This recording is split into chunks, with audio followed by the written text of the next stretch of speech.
The world's largest machine is so big, it can be seen from space. In fact, it covers huge areas of the Earth's surface. Oh, wait, sorry, hold on. Give me the other side. There we go. Our lives depend on electricity, if you haven't noticed already, and all of that electricity in almost all parts of the world is delivered to you by the grid. The world's biggest, most complicated machine ever built. And if you start to notice the grid, you'll see it everywhere. But it is so everywhere that people just kind of forget it. For a long time, rich countries haven't had to think about their grids all that much. Their electricity demand has been pretty much flat since the 2000s. But times are changing. The explosive growth of AI, the rapid build-out of data centers. They're consuming enormous amounts of energy. You have 4 companies now that are intending to spend over $300 billion this year. With industries like AI and EVs growing fast, the world is predicted to use twice as much electricity by 2050. That's roughly a whole new USA's worth of electricity every 5 years. To make all that power and get it to where it needs to go, the world's grids need to evolve. All that new infrastructure will cost billions of dollars, but so did broadband internet, and that's ended up creating trillions of dollars of value. And some countries' grids are evolving faster than others. In China, power generation has gone up 7 times since 2000. The battle to build the best grid is a battle to win the future. And with more power comes more opportunities. New ideas and technologies are in the works to massively upgrade the world's wiring. It's spinning round at 1,500 RPM. Can it all happen fast enough to power the future? The answer is going to get a bit nerdy and technical. But we're all nerds here, right? Okay, good.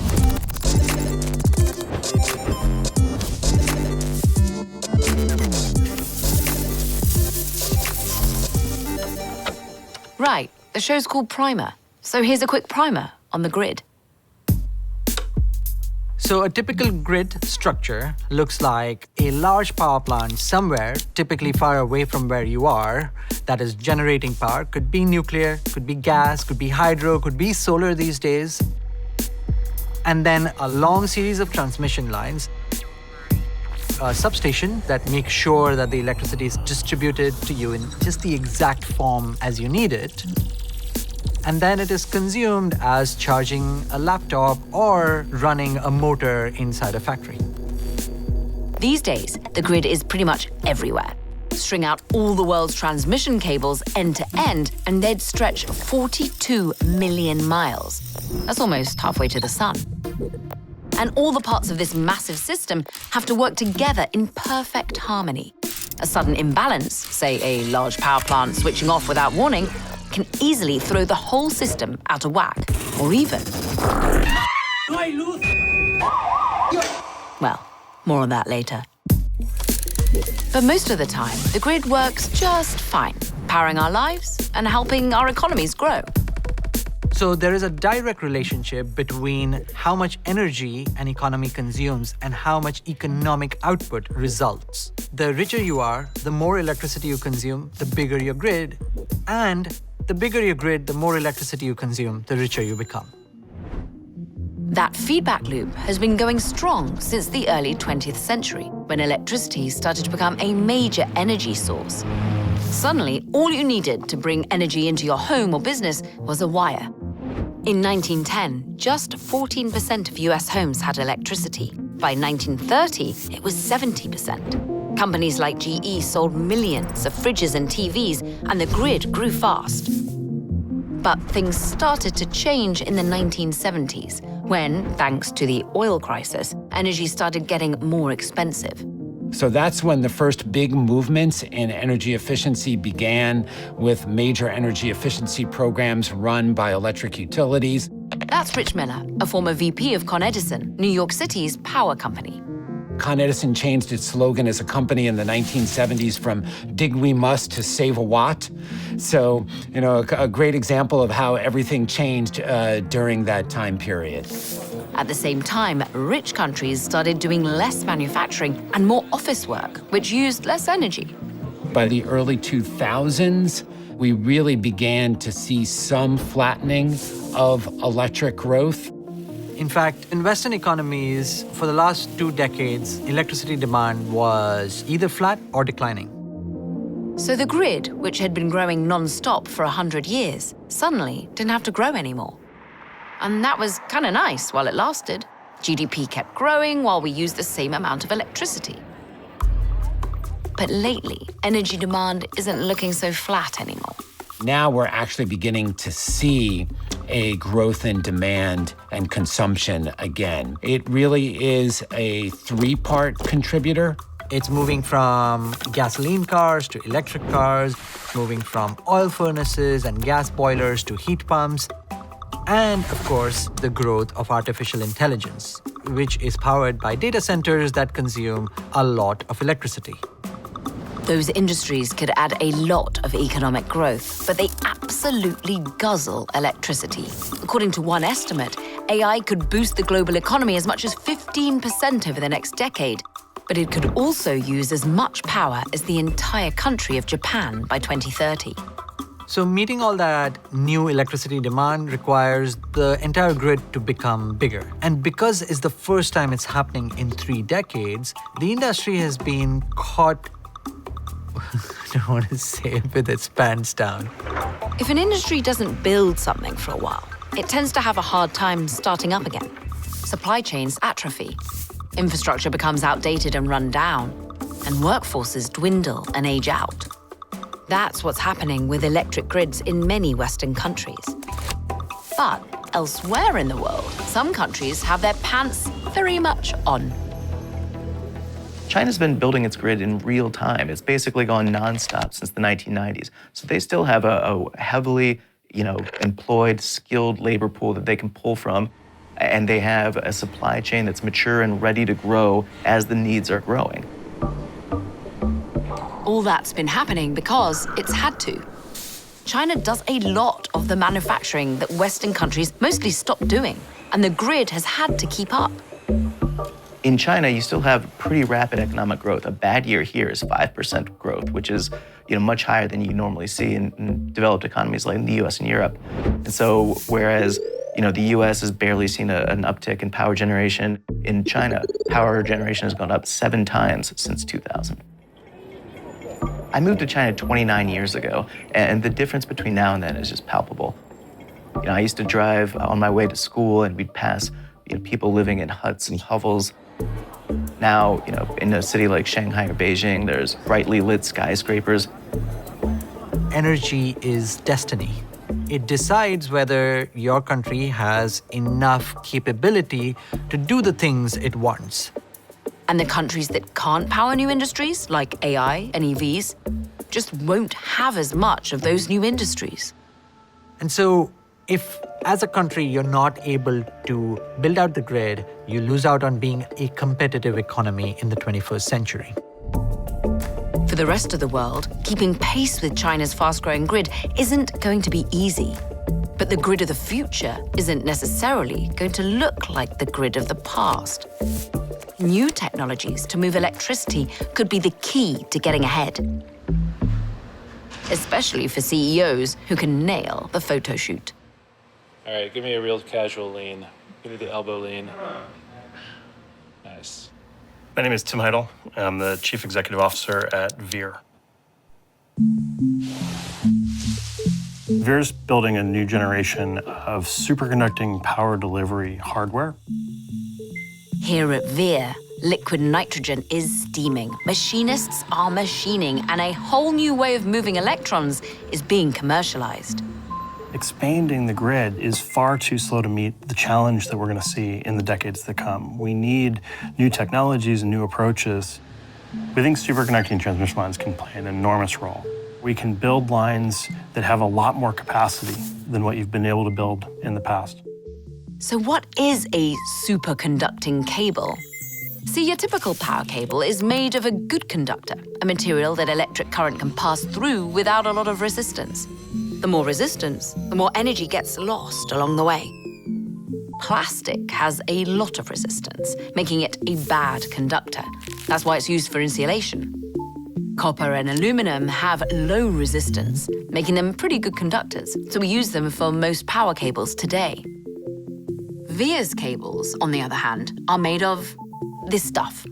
So I'm holding here a sample of the superconducting material. It's a really special class of materials that, in certain operating conditions, no longer have resistance. So when you can operate a material that doesn't have resistance, we can carry a lot more power in a very, very compact space.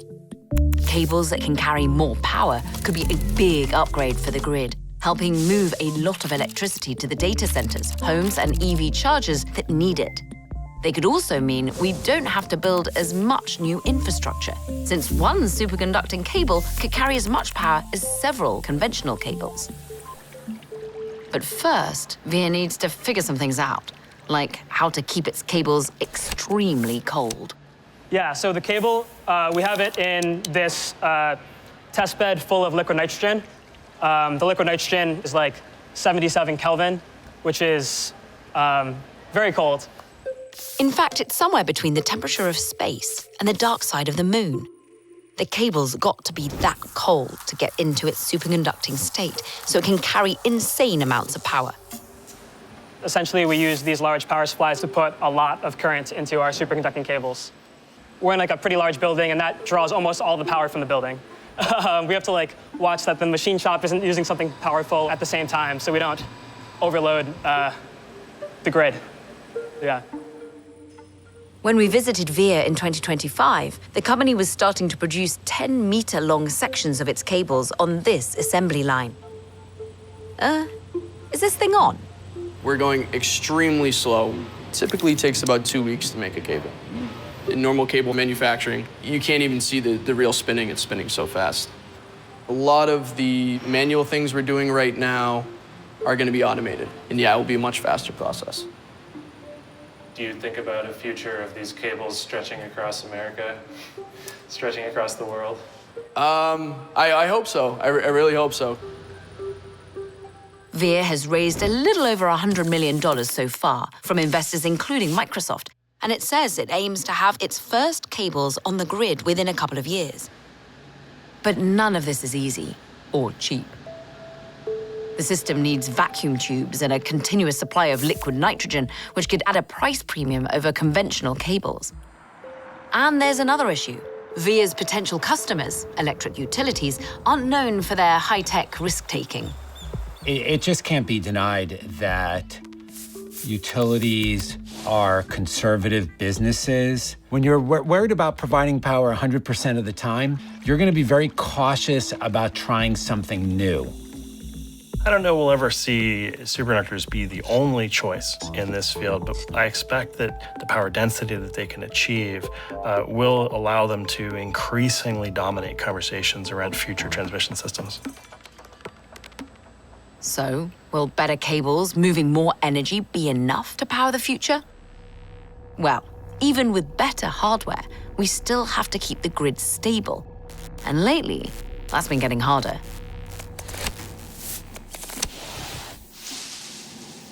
Estaba yo como un día cualquiera, abriendo el local un poquito, haciendo la caja, todo con normalidad, y de repente en un momento se fue toda la luz. Large parts of Spain and Portugal have been hit by a power outage. Tens of millions of people now who are experiencing a total blackout. Me llamó la atención que de momento los semáforos no funcionaban. Y de repente pues vi todo el mundo salir a la calle. It was the worst blackout in Europe's modern history, and it left millions of people in the dark. There were hundreds of people stuck in metros, in trains. Shops and supermarkets couldn't operate because payment systems were down. Spain's largest bank, La Caixa, calculated that 400 million euros were wiped out of the Spanish economy. For most, life without electricity was merely inconvenient, or an excuse to party. And within about 18 hours, the power was back. But a blackout of this scale usually points to a larger problem. And this one has raised concerns about the very structure of the modern grid. For now, what we know is that there was instability coming from some solar farms in southern Spain. Spain has added a lot of solar power in recent years because, well, solar has a lot of advantages for a grid. It's clean, cheap, and versatile, and as a result, it's growing exponentially, helping grids to keep up with rising power demand. But solar does seem to have played some role in the Spanish blackout. Not the sheep, though. The sheep are innocent.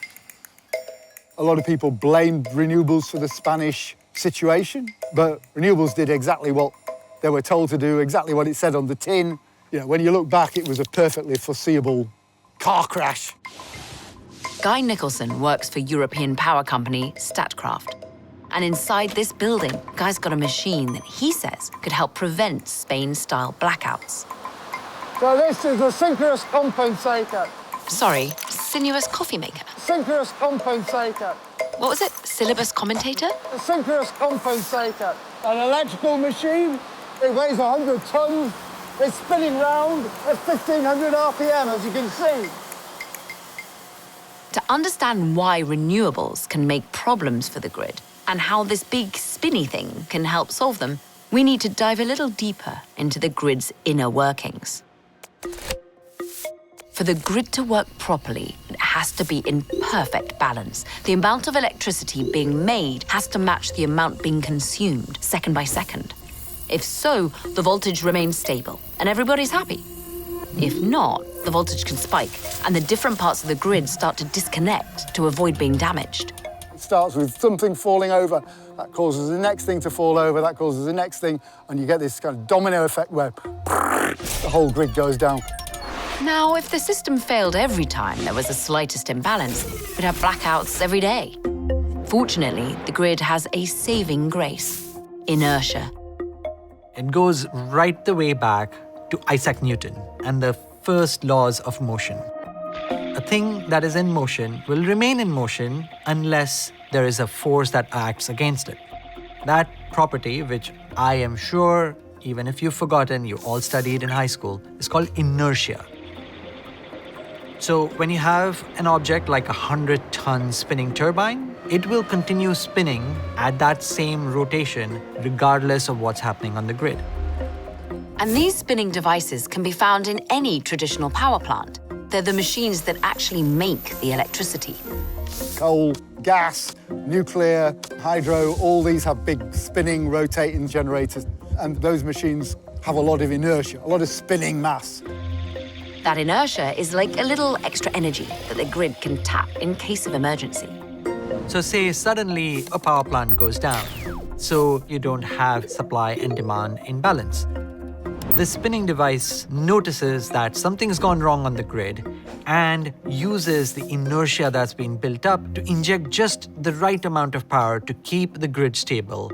In that instant, it loses a little bit of its rotational speed and turns that energy into the electricity that the grid needs. And for most of the grid's history, this worked just fine. But what's happening now on the modern grid is that you're adding things like solar that have no spinning devices in them. Solar panels convert sunlight directly into electricity, meaning no spinning generator and no inertia. And in the past 5 years, Spain has tripled the amount of solar it has added on the grid. So when a couple of solar plants suddenly went offline, there wasn't enough inertia to restore the balance and lights out. As we get more renewables on the grid, we are going to need inertia. We at Statkraft were very much thinking about this problem. Which brings us back to the silly mush cogitator. Synchronous compensator. Sorry, synchronous compensator. It's just like a spinning device you'd find in a coal or gas plant, but without the coal or gas. Add enough of these, and your grid will have all the inertia it needs, even with no fossil fuel power. It's providing inertia to the grid, enabling the grid to run with more renewables. What we hear on the grapevine is Spain is possibly going to do similar things. Almost immediately after the blackout happened, the parliament passed regulations that would allow for more types of devices, like synchronous compensators, to participate in stabilizing the grid. Making the necessary upgrades won't be cheap for Spain, but they'll probably result in more reliable and abundant electricity, exactly what rich countries need to keep up with rising demand. But of course, not all countries have the money to make these kinds of investments, and as a result, their grids have lagged behind. Sub-Saharan Africa has more people without electricity than any other region on Earth, about 565 million.